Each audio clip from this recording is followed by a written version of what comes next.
right? So Good luck, everyone. Good luck.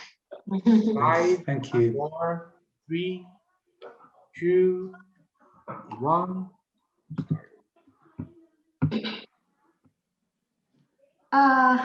Good evening from Kenya, everyone.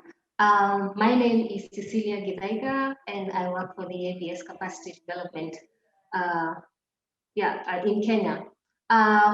We are here today to address ourselves to a specific topic from theory to practice. A very interesting topic, I must say, and we have the pleasure of being joined by the most gracious panelists. Nous avons le plaisir d'avoir ici avec nous. Mais maintenant, ils sont avec nous pour partager avec nous la connaissance et l'expérience qu'ils ont. Dans l'ingénierie, dans la génie financière. Mr. Vic Mohan, Ms.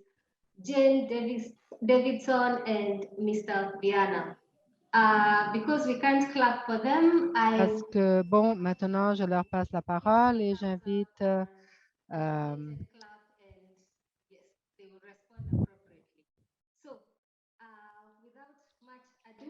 bon, sans m'attarder, Monsieur Dick Mohan, il va nous parler. Monsieur Mohan, vous avez la parole. Merci, Cécilia. Merci, Cécilia. C'est très bien d'être avec vous aujourd'hui. Je suis médecin au Royaume-Uni. Je suis directeur de santé communautaire et notre organisation qui travaille avec des communautés côtières pour reconstruire la vie marine.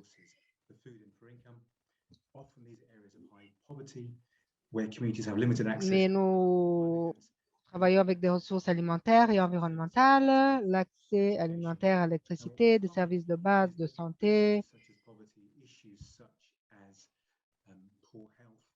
comme la pauvreté, des problèmes de santé qui limitent dans un travail à long terme des ressources alimentaires. Nous avons une approche holistique. Dans la vie marine, par exemple, et des ressources pour reconstruire donc leur système. Nous offrons donc des différents types de soutien et nous proposons des actions de conservation en augmentant aussi l'accès aux services de santé. Donc, cette approche multisectorielle et holistique reconnaît la connexion entre les humains, le bien-être des humains et de l'environnement. Mais nous pensons que ceci représente une solution qui est encourageante pour l'un des plus grands défis de la santé planétaire. C'est la biodiversité des océans et aussi sauver le soutien de plusieurs pêcheurs de petite échelle. Thank you, Mr. Mohan. Jane? Bon, je passe la parole à James. Bon, merci Cécilia. Je suis très heureuse d'être dans ce panel pour le bien-être d'aujourd'hui. J'ai été touchée par ce que David a dit sur une approche holistique. Je pense que dans les autres séances de la conférence, nous avons parlé d'approche holistique. Et j'ai été invitée à contribuer aujourd'hui parce que j'ai travaillé en tant que politicienne plusieurs années dans le pays de Galles et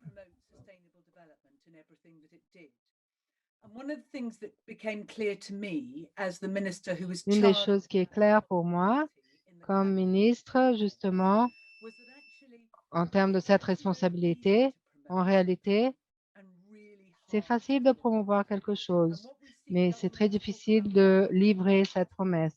Nous voyons le gouvernement parle dans le monde entier essentiellement de promouvoir des idées qui ne livrent pas une promesse.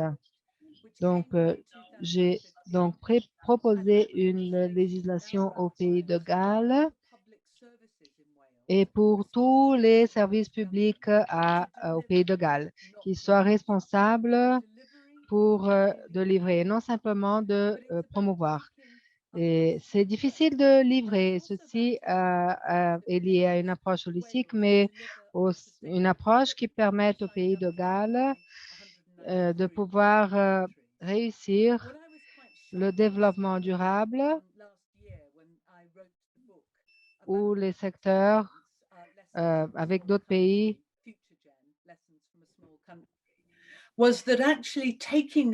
Bon, les leçons de mon livre, les leçons d'un petit pays, nous abordons ce pays. Le Pays de Galles qui a approuvé une législation pour protéger des générations futures. C'est la création donc de 7 objectifs. La santé planétaire, ce n'est pas exprimé dans les mots santé planétaire, mais c'est dans le cœur de ces réalisations. Le fait que tout ce qui se passe dans le pays de Galles soit une société de faible carbone doit être dans les limites de la planète. Ceci doit rendre plus facile la biodiversité. Ceci doit intéresser à des questions sur la santé, le bien-être physique et mental des personnes en analysant les choix qui bénéficient de la santé dans l'avenir et se focaliser dans l'égalité et à un certain moment avec la société et ceux qui vivent dans la société bien connectés, appuyer la culture dans le patrimoine et être globalement responsable. Je suis très heureuse d'être dans ce panel où le Pays de Galles soit peut-être le seul pays qui ait cette approche spécifique sur un avenir des directions humaines, qui ont assumé d'autres approches en termes d'exprimer la gélisation et la protection de forêts, de rivières et de la nature. Donc, une façon de restructurer ce débat. Et je suis très heureuse de faire partie de ce panel. Merci beaucoup, Cécilia. Nous avons un grand plaisir. Nous sommes très heureuses d'avoir votre point de vue ici dans ce panel. Merci beaucoup. Et maintenant, Virgilio Viana, vous avez la parole. Merci, Cécilia. Merci, Cécilia. Je suis très heureux d'être ici avec vous dans ce panel. Le concept d'une approche nous unit. La raison où j'ai été invité pour ce panel, c'est que j'ai une histoire personnelle que de plusieurs façons me permet d'avoir une vision très renouvelée sur cette question. J'ai une carrière académique et j'ai un PhD à Harvard. J'ai été professeur à l'Université de São Paulo au Brésil jusqu'à ce que j'ai changé à l'Amazonas il y a 20 ans pour devenir secrétaire d'État du développement durable de l'État de l'Amazonas, qui est le plus gros État du Brésil. Et j'ai travaillé dans cette fonction pendant 5 ans et nous avons pu faire des choses liées, cette approche holistique durable. Dans les dernières 13 années, j'ai été directeur de la plus grande ONG de l'Amazone et j'ai appris des leçons avec cette expérience. Ce groupe est fantastique et le nom, c'est la Fondation de l'Amazonie durable. Bon, merci beaucoup. Il y a un historique à très diversifié et je pense que cette discussion sera très intéressante. Laissez-moi donc retourner à vous. Donc, je vais vous demander sur l'expérience que vous avez en programme sur le terrain et en agriculture. Est-ce que nous pouvons commencer, par exemple, nous allons commencer avec Vic Morin et c'est très important. Nous sommes une organisation qui met en place des projets, met en œuvre ces projets. Nous sommes basés sur une tradition durable, à long terme, une approche holistique qui cherche à promouvoir le bien-être des gens, en même temps où nous appuyons le bien-être des écosystèmes desquels nous dépendons. Cette approche évolue il y a plusieurs années au long de notre développement. Elle a été réaffirmée et elle s'est transformée dans le développement public pour l'environnement, la santé planétaire. Nous avons une longue tradition de travailler de façon multisectorielle et holistique en abordant des questions de la santé planétaire. Voyez la littérature. Il y a des exemples excellents de pratiques fantastiques avec lesquelles nous pouvons apprendre. Ce sont des données très convaincantes qui montrent l'impact de ces méthodes de travail. Lorsque nous intégrons les services de santé planétaire dans le travail de conservation marine, les bénéfices que nous avons vus ont été bien au-delà d'uniquement la santé. Je vais donner un exemple de ça.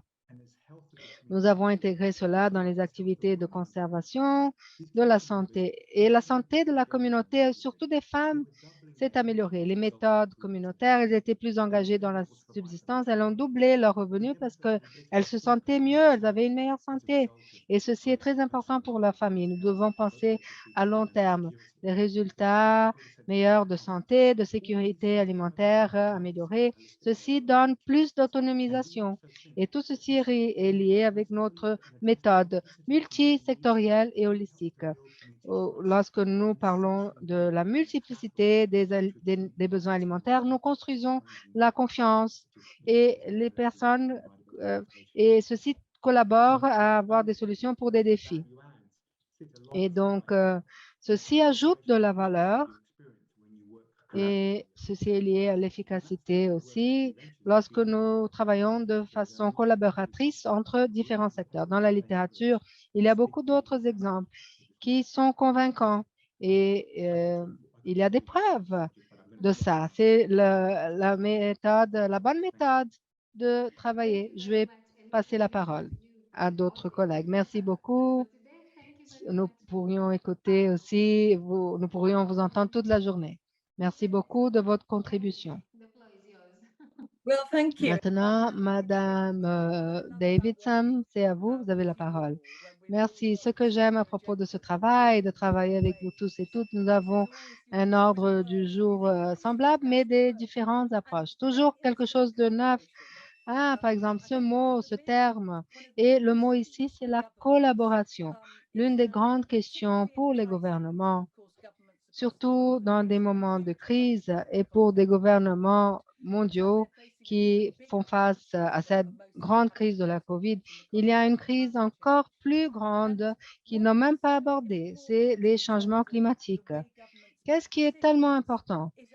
Comment les gouvernements prennent leurs décisions, cette prise de décision. Ils ne devraient pas penser uniquement au court terme, ils devraient penser à un plus long terme. Non seulement prendre une décision qui mènerait à une prochaine décision pour aborder la première décision du passé. Non, mais ils doivent prendre des décisions qui génèrent un impact, qui résonne à long terme pour les prochaines générations. Et il y a quelques moments, j'ai parlé des 7 objectifs qui sont liés aux objectifs de développement durable de l'ONU, mais de certaines façons, la partie la plus importante de cette législation, c'est qu'elle consacre dans la loi les méthodes de travail. Et l'une de ces méthodes, c'est la collaboration. Toutes les organisations au pays de Galles sont demandées à considérer des approches préventives de long terme aussi pour qu'elles puissent démontrer leur collaboration. Elles doivent aussi intégrer les conclusions aux objectifs et impliquer les personnes pour lesquelles les décisions sont prises. Et ceci change l'action en termes de prise de décision. Mais aussi, cela change les décisions qui sont prises au Pays de Galles. Il y a une situation, par exemple, dans les dernières années, depuis que la législation a été mise en œuvre, le gouvernement du Pays de Galles a aussi, par exemple, la législation de don d'organes. On a fait un référendum, ceci a changé le curriculum scolaire.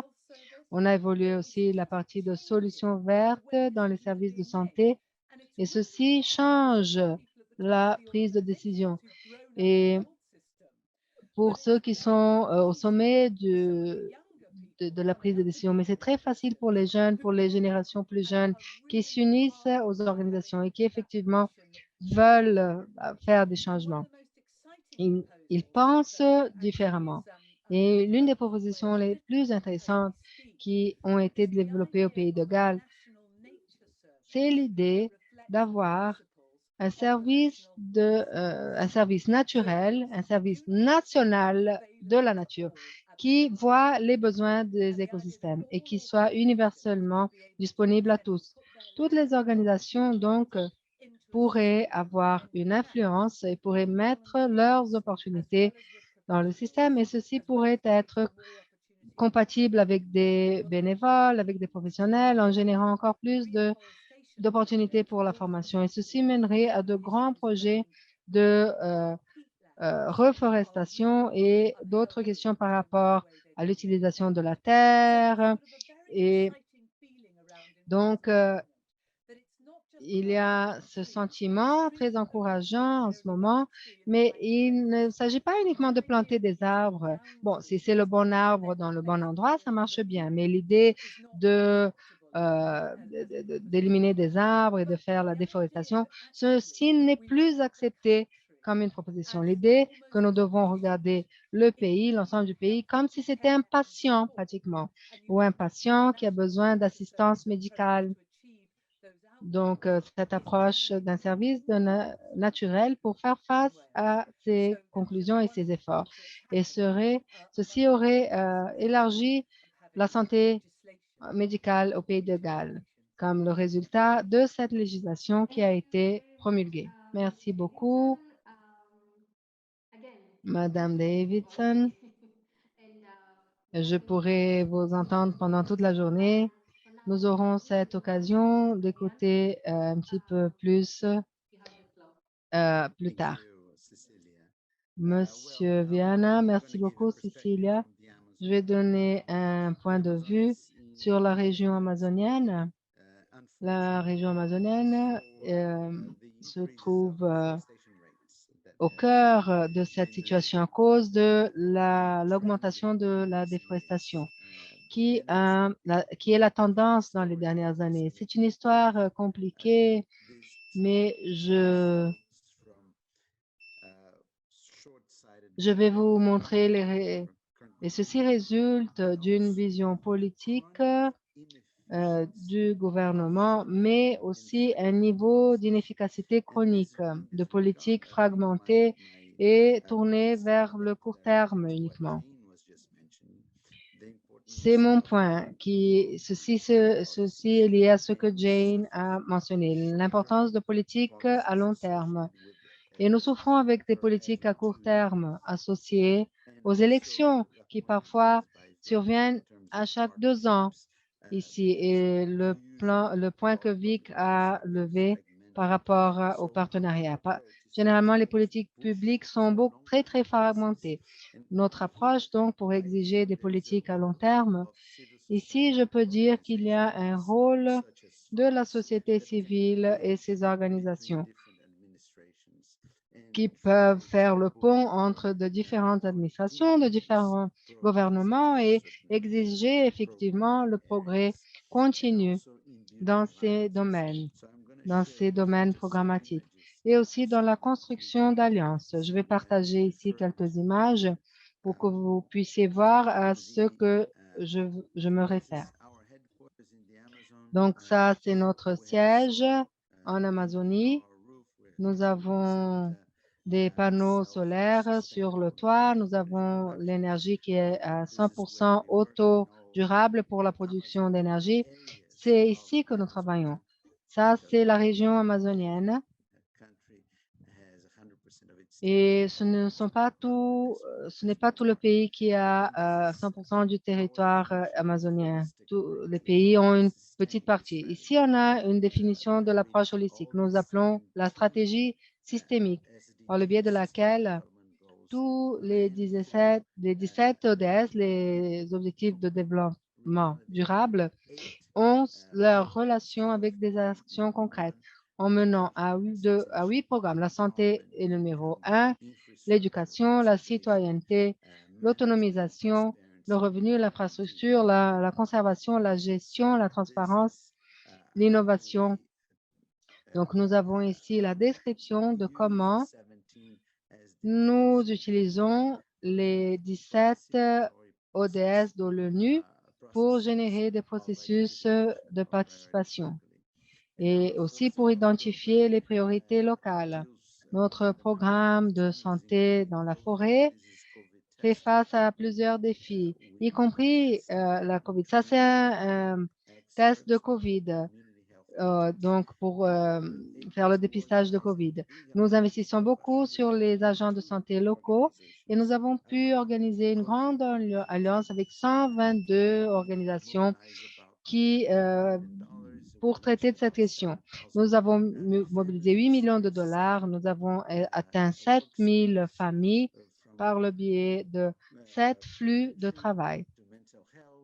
Depuis la prévention, la santé mentale, l'assistance primaire faite dans les communautés, le traitement hospitalier, toujours en partenariat avec les administrations locales et les plusieurs institutions. Récemment, à partir d'hier, je parle du milieu de la forêt là. Hier, nous avons pu avoir un grand progrès. Ceci va mettre l'emphase sur le point que j'ai soulevé au début. Le rôle des organisations de la société civile, une administration locale qui offre des vaccins. C'est leur obligation, mais ils n'auraient pas pu le faire si ce n'était pas à cause de l'action d'une organisation de la société civile comme la nôtre. Nous avons été capables de défendre un seul effort de vaccination au lieu de le faire par tranche d'âge. C'est un petit changement, mais ceci a provoqué un grand impact dans la pratique. Ceci sont des photos d'hier même, toutes fraîches. Nous avons cette approche holistique et voilà l'une des petites universités. Nous en avons 9 dans la forêt et c'est là que nous employons les flux de travail avec notre approche holistique, y compris, un des exemples, nous avons réduit la déforestation dans les segments où nous agissons. Parfois de la taille du pays de Galles et on augmente aussi le revenu des personnes. On essaye de faire tous les agendas, la conservation, la réduction de la déforestation, l'augmentation du revenu et nous fournissons en même temps des solutions à des questions qui sont des priorités pour les communautés, qui ont été identifiées par des processus participatifs dans notre dessin et notre mise en place. Merci beaucoup. Nous avons donc l'expérience ici de l'académie et l'expérience pratique. Et effectivement, elle crée de bonnes avancées, de bons progrès en passant de la théorie à la pratique. Et nous avons vu déjà que les conférenciers ont déjà pu nous montrer que nous sommes dans de bonnes mains et nous sommes convaincus. Et nous savions déjà que nous étions en de bonnes mains, mais maintenant, ils nous ont vraiment convaincus. Donc, nous avons ici l'intervention de docteur et il a dit que la santé planétaire n'est pas complète sans les médecins. Elle n'est pas complète non plus sans les politiques d'État. Et la tâche de la santé planétaire n'est pas complète sans les ingénieurs. Et ceux qui construisent aussi, ceux qui génèrent le côté pratique dans la vie. Nous apprenons ceci tous les jours. Merci beaucoup, chers conférenciers. Maintenant, je vais directement passer aux questions que nous avons du public. Je passe à Madame Davidson. J'aimerais savoir comment une politique, en tant que politicienne et législatrice, en plusieurs postes, vous avez été ministre de l'Environnement. Et ce débat que nous sommes en train de promouvoir, comment est-ce que nous pouvons promouvoir un débat supérieur, meilleur, mieux orienté pour atteindre la santé planétaire dans une plus grande échelle de ce que nous avons aujourd'hui? Comment on peut faire les choses différemment? Et comment les politiciens peuvent nous aider? Un des avantages d'avoir une loi, évidemment, c'est que la politique dure pendant cette période de temps d'administration, pendant la période pendant laquelle ils ont été élus. Parfois, ça ne dure même pas tellement, mais un autre parti peut venir et assumer une administration et mettre en vigueur d'autres politiques. Et alors, avec un autre politicien élu, il y a d'autres politiques. L'avantage d'avoir une loi qui est promulguée, c'est que la loi sera toujours en vigueur, même s'il y a une nouvelle élection. Et donc, ceci impliquera tous les systèmes. Et le système administratif actuel ne pourra pas être, mettre de côté cette loi. Donc, si on a promulgué cette loi, et cette loi est appuyée par la plus grande partie des partis, pour appuyer, par exemple, les jeunes d'aujourd'hui et les générations qui ne sont même pas nées encore, il ne sera pas facile pour un gouvernement qui prendra le pouvoir à enlever cette loi. La difficulté réelle a été de faire en sorte que la loi soit promulguée et de façon efficace depuis 2011, lorsque j'ai proposé la loi, jusqu'en 2016. Et ça a pris tout ce temps pour qu'effectivement on puisse créer cette loi. C'était une journée lente et ceci, bon, j'ai ici le site Internet, mon site Internet qui est sur le chat et il y a plusieurs ressources qui parlent de ma journée. Il faut avoir une journée et il y a des choses qui seront très difficiles. Il y aura plusieurs obstacles, mais quand il y aura un groupe grand de personnes qui soient disposées à faire face à cette difficulté de promulguer cette loi, c'est ça ce qui est nécessaire, un grand groupe. La plus grande difficulté que nous avons eue au pays de Galles, c'est que sans une loi, personne ne savait trop que faire. Tout le monde comprenait le principe de ce qu'il devrait faire, mais Vic et Virgilio sont des activistes, vraiment. Ils sortent dans la lutte, ils font en sorte que les choses fonctionnent. Les activistes font ça, mais d'autres personnes ont besoin d'un leadership pour pouvoir mettre en place les choses. Donc, si le leadership est plus clair, les personnes comprennent quel est l'objectif de la loi. Et là, ça devient plus facile de créer des actions. C'est un point très important. Donc, maintenant, j'aimerais répondre à la question qu'on m'a faite. Est-ce que les gouvernements provoquent aussi des problèmes? Bon, c'est pour cette raison que le pays de Galles voulait promulguer cette loi pour que ce ne soit pas le type de gouvernement qui crée des problèmes.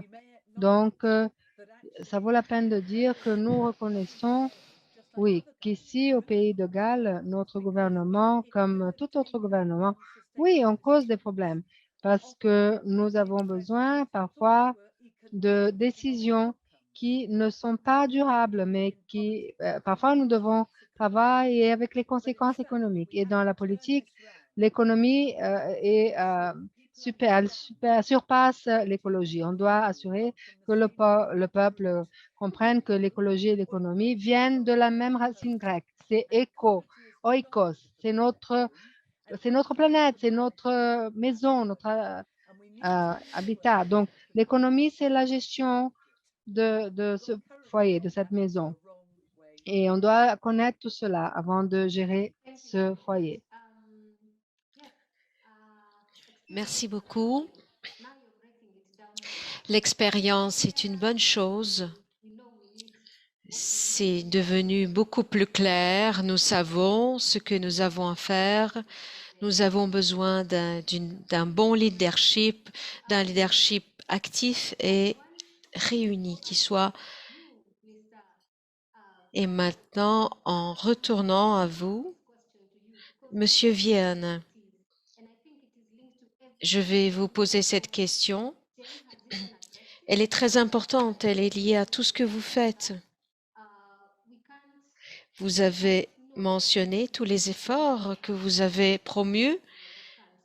Nous ne savons pas ce dont nous avons besoin, à moins que nous ayons un leadership. Monsieur Vienne, racontez-nous. Comment faire face à l'engagement de la santé planétaire? Comment convaincre les gens? Comment les atteindre afin qu'ils fassent quelque chose du point de vue académique, du point de vue de leadership économique? Parce que tous sont en train d'agir. Qu'est-ce que nous pouvons faire auprès des communautés? Je pense que ce que nous avons besoin de communiquer en vérité, ce sont deux choses. En premier lieu, c'est la communication avec la population en général, de sorte que les personnes puissent se rendre compte que protéger la nature, ça leur fait du bien à elles en tant qu'individus. Non à cause des espèces qui sont en risque d'extinction, ou à cause de la planète comme une idée à distance, mais quelque chose qui est très proche de nos familles. Pour illustrer cela, une question, c'est la pollution de l'air, qui est l'une des questions, l'une des menaces les plus pressantes sur la santé. Je parle du point de vue global. Les populations de l'Amazonie souffrent à cause de ça, à cause des forêts qui sont mises à feu. Donc, notre stratégie, c'est de mieux communiquer au sujet des incendies de forêt, de la déforestation, parce que ça, c'est mauvais pour la santé de ses enfants, de sa famille, de ses aïeuls. Et ceci rend l'agenda environnemental plus proche de la vie personnelle des individus. Ça, donc, c'est une question que nous avons adoptée. Et ça, en réalité, c'est l'un des plus grands défis. Il y a une question dans le chat qui est liée à ces plus grands défis. L'un des plus grands défis, c'est le récit de la narration. Aujourd'hui, à cause de la narration du gouvernement du Brésil, et nous devons rappeler qu'au Brésil, nous avons trois niveaux gouvernementaux, le niveau fédéral, des États et municipal. Mais au niveau fédéral, la narration, le récit, c'est que la déforestation fait partie du développement et que c'est une chose positive. Voici le récit du gouvernement et nous devons contre-attaquer.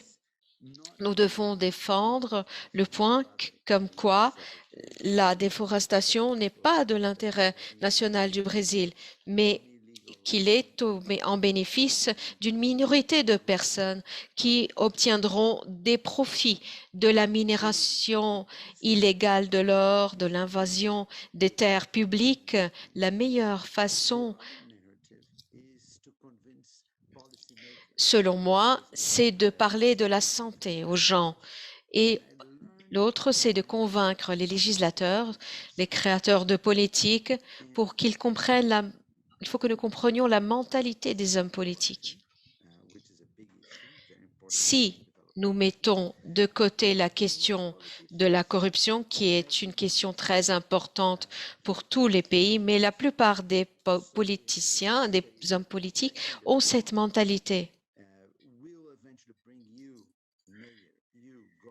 Il faut qu'on puisse les convaincre de l'importance des forêts. Donc, protéger la forêt peut vous faire, vous, préfet, gouverneur, ça vous apportera plus de votes. Ils sont tous concentrés sur leur vote. Donc, ça doit être présenté en termes concrets, en termes d'emploi. Les emplois, vous allez me donner raison, ça fait partie des principales priorités de nos gouvernants parce que ça leur donne plus de votes.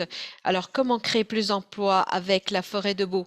Nous avons plus d'emplois avec la forêt debout qu'avec la forêt déforestée, parce que la déforestation, elle crée l'agriculture extensive, l'élevage, et cette agriculture extensive n'apporte pas d'emploi. Merci beaucoup.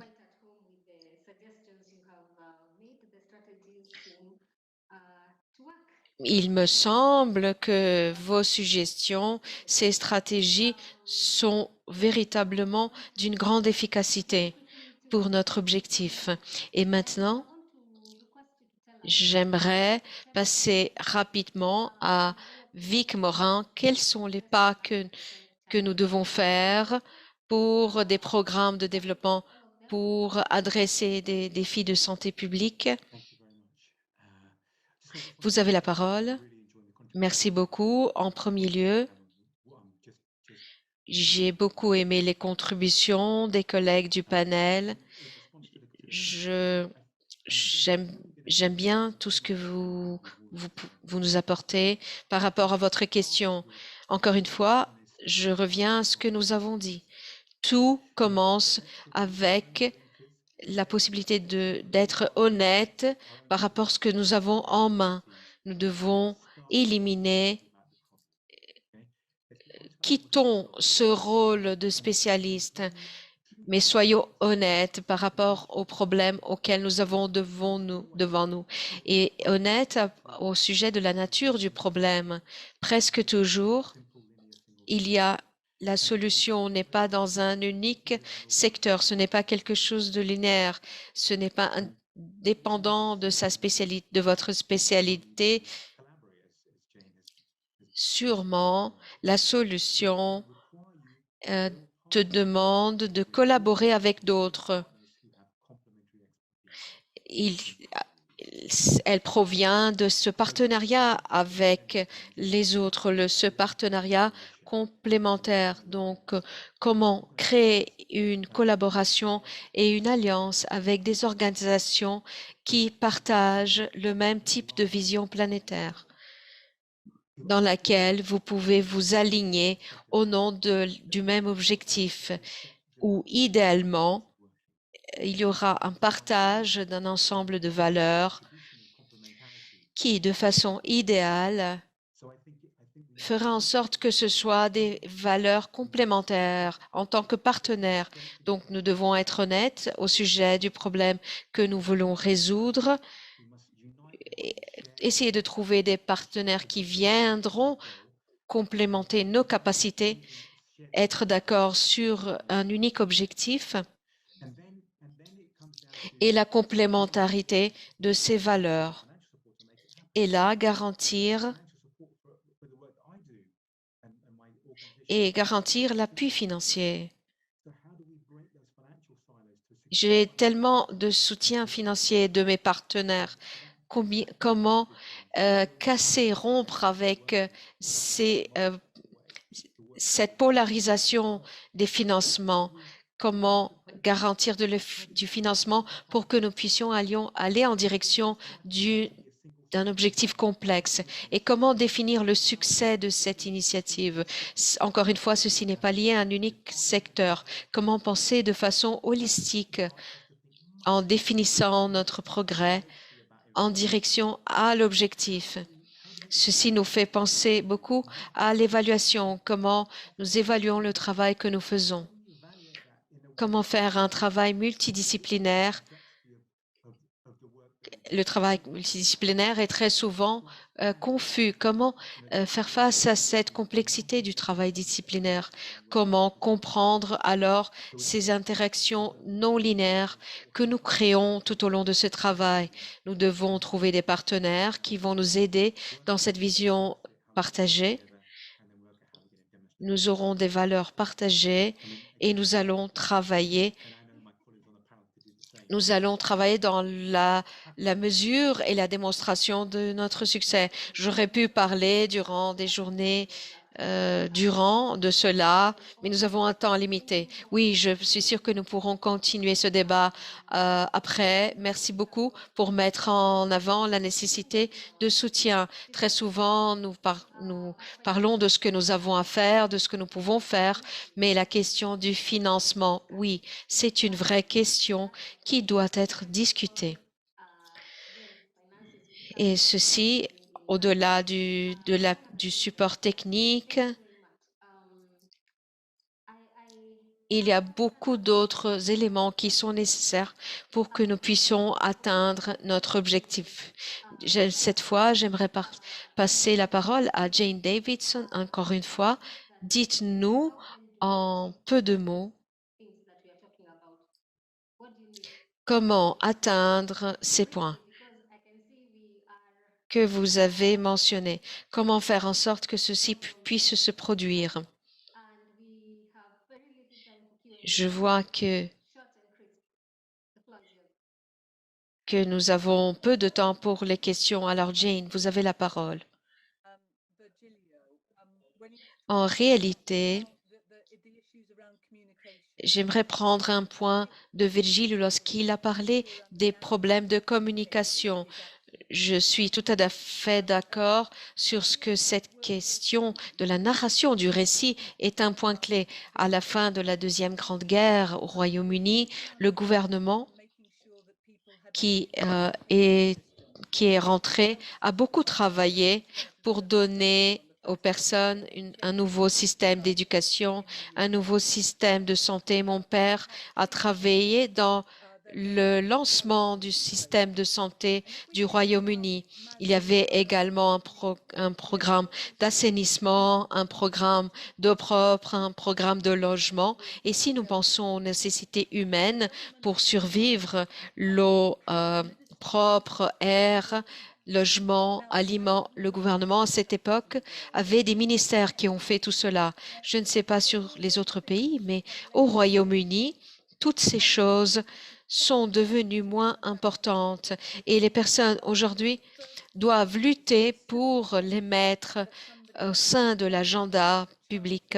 L'année dernière, pour la première fois, ça a été la première fois où on a pu démontrer dans un tribunal qu'un enfant est mort à cause de la pollution de Londres. Nous devons offrir les moyens de survie aux gens, l'air propre, l'eau propre, logement, des aliments.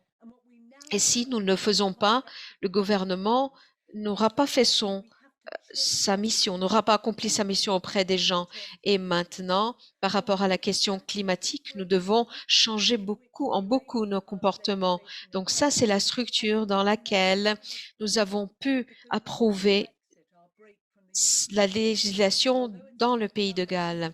Au Royaume-Uni, c'est un peu différent. En Angleterre, c'est un peu différent. Ils ont fait le Brexit et moi, je ne suis pas d'accord avec cela. Ça veut dire que les Britanniques devront redéfinir d'où ils trouvent leurs aliments. C'est une opportunité de débat et moi, je traite toujours les barrières comme une opportunité pour l'organiser la question.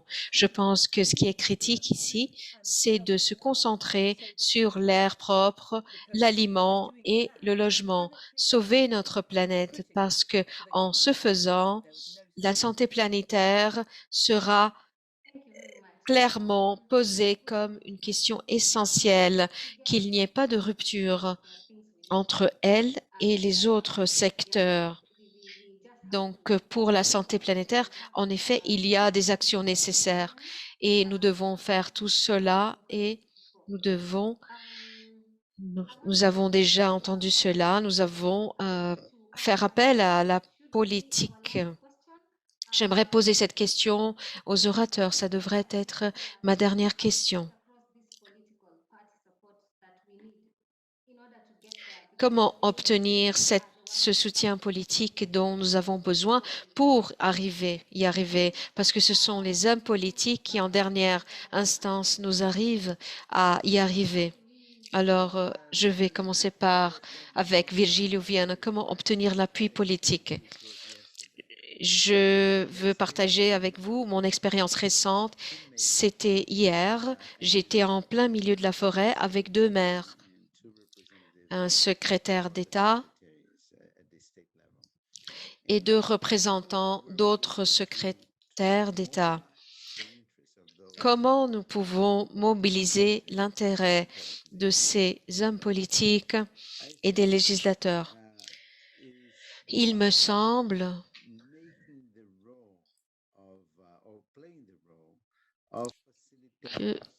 que faire le rôle de facilitateur. Nous devons remplir ce rôle. En général, les gouvernements ne sont pas très créatifs En général, les gouvernants n'aiment pas courir des risques et innover. Alors, ils ont tendance à faire toujours la même chose parce que c'est une option à bas risque. Et là, ils finissent par faire des choses qui ne sont pas nécessairement plus bénéfiques au peuple. Donc, c'est là que les organisations de la société civile ont un rôle très important en fermant cette lacune parce que nous pouvons, oui, courir des risques les plus créatifs.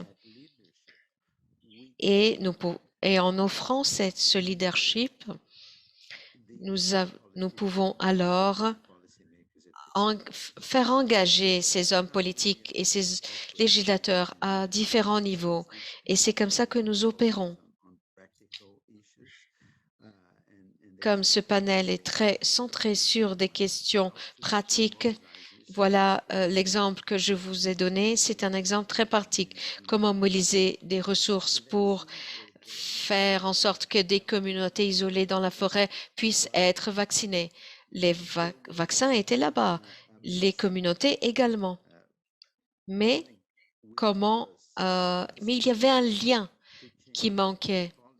C'est un lien perdu. C'était la suggestion de changer la politique pour que nous puissions avoir 100% de vaccination ou une vaccination dirigée à chaque secteur. Et ceci pour des questions évidentes. Pour des communautés isolées, il n'y a pas de sens d'emmener des vaccins en séparant cette communauté par secteur. Il faut vacciner tout le monde. Alors, ce cas-là, ce cas de figure démontre que les partenariats sont un travail important qui a été mis en relief par tous mes collègues. Et l'important également, c'est d'avoir une approche holistique parce que lorsque l'on engage divers acteurs et cette expérience d'hier, qui est très fraîche en ma mémoire. Dans cette expérience, nous avons profité de notre mission dans la forêt pour travailler également le secteur de l'éducation. Nous avons un grand défi pour éviter l'érosion des cerveaux, les cerveaux des jeunes qui migrent tous vers la ville. Nous avons un merveilleux programme d'éducation pour les adolescents dans la forêt. Et nous avons l'autre agenda à laquelle nous avons accès, c'est celle du tourisme communautaire. Nous avons des secteurs au milieu de la forêt qui ont un grand potentiel de tourisme écologique. Donc, dans cette approche multidisciplinaire, en abordant plusieurs points, nous augmentons l'efficacité logistique. C'est un item essentiel non seulement en Amazonie, mais dans le bassin du Congo et aussi d'autres régions isolées de l'Afrique. C'est toujours la même chose. Et également dans des régions de forêt tropicale, avoir une approche holistique réduit le coût et augmente l'efficacité des programmes.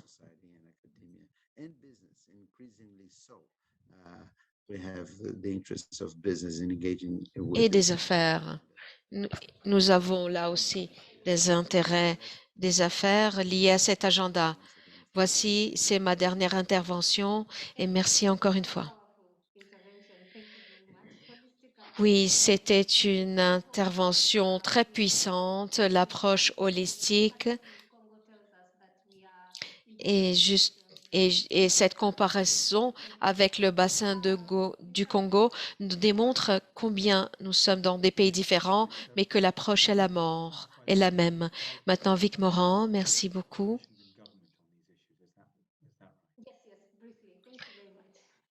La question, c'est comment nous engageons, nous faisons en sorte que les hommes politiques s'engagent, c'est ça. En réalité, ceci fait partie de comment trouver des solutions. Dans la société civile, nous pouvons assumer des risques, nous pouvons être innovateurs. Alors, très probablement, nous arrivons à développer des solutions et de les aider à travailler de façon plus efficace. Nous créons les solutions et nous les communiquons aux hommes politiques.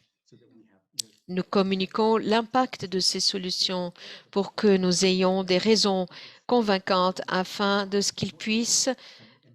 qu'on puisse venir en aide à l'échelle des solutions, afin de ce que nous puissions conquérir les cœurs et les esprits. Pas seulement la question empirique, mais le fait de changer la vie des gens, les personnes qui ont pu traverser les résultats de notre travail.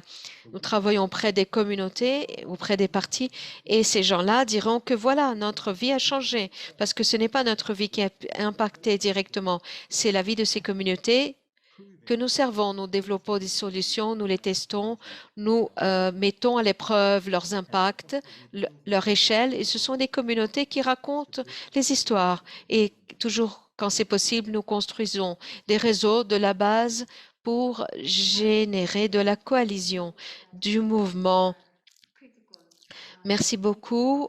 Les communautés sont critiques dans la santé planétaire.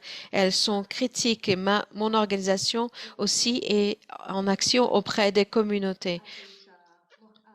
En les appuyant, et elles évaluent les effets. Nous évaluons tous les effets pour voir s'ils sont atteints. Une question maintenant sur le message que nous devons faire venir à nos familles. Et après, nous verrons si nous répondons à d'autres questions que nous verrons. Nous avons maintenant 8 minutes. Regardez un peu les questions du Q&A et après, donnez vos messages finaux. Il y a des questions dirigées. Elles sont très nombreuses dans le Q&A. Commençons par vous, Jane. Merci beaucoup. J'ai un message assez simple.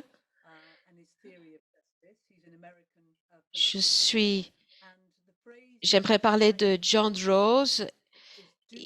C'est un philosophe américain et la phrase de lui que j'utilise de lui, c'est la suivante. Faites pour les générations futures ce que vous auriez voulu que les générations passées aient fait pour vous. Nous devons avoir cette phrase en tant que lemme. Si nous ne pensons pas à cette phrase, nous n'irons pas très loin. Je suis d'accord 100% avec vous. Merci beaucoup. Merci. Alors maintenant, Monsieur Vienne. Merci beaucoup, Cécilia. Nous avons une urgence. La planète est très malade. Et comme le pape François l'a mentionné, en une époque de difficultés, nous devons garder un espace pour l'espace, pour l'espoir. L'espoir doit rester vivant. Ma suggestion, c'est que nous utilisions ce type de réunion pour construire de nouvelles connexions, de nouvelles alliances. Je vois des personnes ici qui ont des approches et des idées très intéressantes. J'aimerais les inviter toutes pour qu'elles travaillent avec moi ici en Amazonie, si elles le peuvent.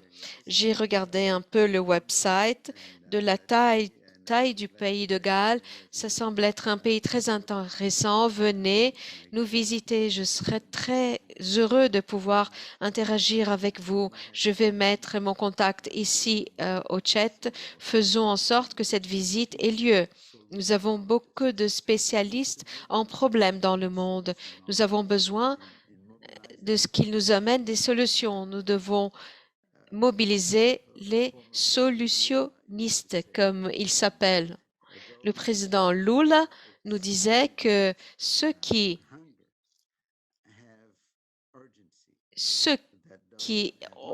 ont vécu la faim, ils ont une urgence. Ils ont une urgence. C'est différent de ceux qui n'ont jamais vécu la faim. Et nous avons une urgence. Donc, ça, c'est mon point final. Nous devons transformer notre conscientisation, toute cette connaissance en intérêt et transformer les ressources en actions concrètes qui viendraient bénéficier les peuples et la planète en même temps. Merci beaucoup. Merci beaucoup. je serai l'une des premières à vous contacter pour avoir des débats dans le futur. Maintenant, Monsieur Morand, quel est votre message? Comme il a déjà été dit, l'échelle du problème et l'urgence requièrent un courage incroyable, un courage que nous n'avons jamais démontré auparavant. Et le message que j'ai, mon lemme, soyez de votre zone de confort.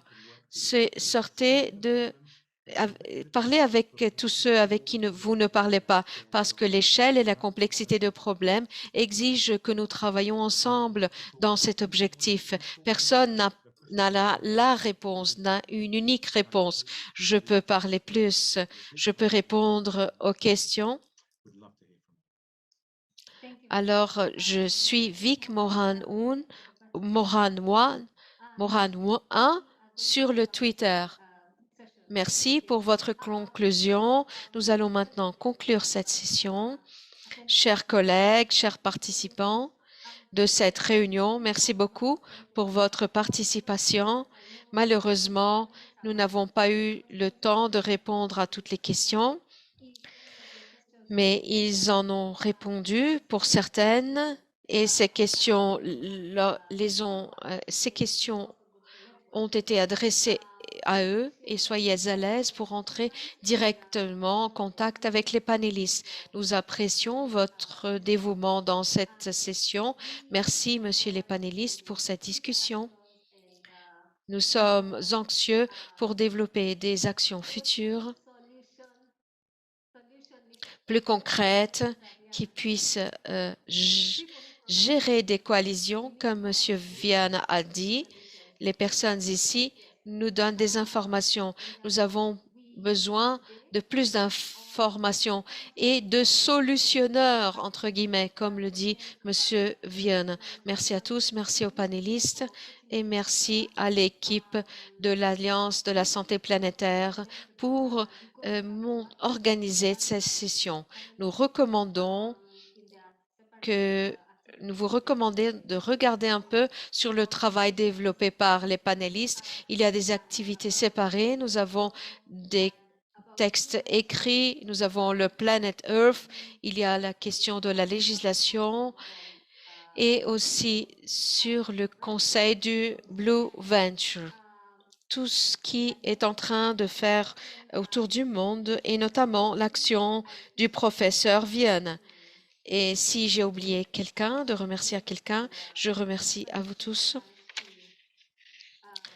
Et je propose que vous puissiez suivre vers les autres réunions. Nous avons encore 2 minutes. Si quelqu'un voudrait rentrer et dire allô. Merci, Cécilia. Merci Cécilia, merci aux 3 panélistes. C'était un panel très intéressant. J'aimerais rappeler à tous les participants que dans 10 minutes, nous aurons une entrevue très intéressante au sujet du leadership, de la gouvernance et de la politique. Ne perdez pas cette prochaine session. Merci beaucoup. Merci beaucoup. J'ai adoré participer à cette réunion. Chers amis, chers collègues, profitez de votre soirée et salutations du Kenya et bonjour.